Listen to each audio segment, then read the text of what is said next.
ਸੋ ice ਦੇ ਹੀ unit ਹੈਗੇ ਨੇ ERO ਅਤੇ FBI ਦੇ ਏਜੰਟਸ ਨੇ ਹੈਪੀ ਪਾਸ਼ੀਆ ਨੂੰ ਗ੍ਰਿਫਤਾਰ ਕੀਤਾ ਹੈ। ਜਾਣਕਾਰੀ FBI ਵੱਲੋਂ ਇਹ ਵੀ ਦਿੱਤੀ ਗਈ ਹੈ ਕਿ ਹਰਪ੍ਰੀਤ ਸਿੰਘ ਹੈਪੀ ਪਾਸ਼ੀਆ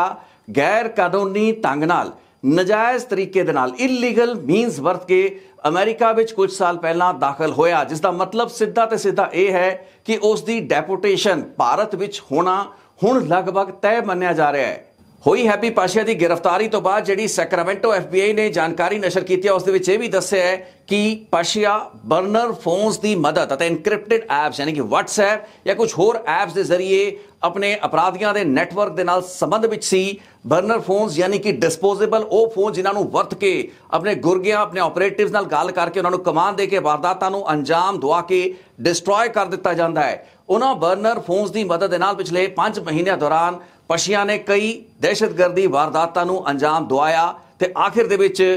ਪਾਸ਼ੀਆ ਪੁਲਿਸ ਦੀ ਗਿਰਫਤ ਵਿੱਚ ਹੁਣ ਆ ਚੁੱਕਾ ਹੈ।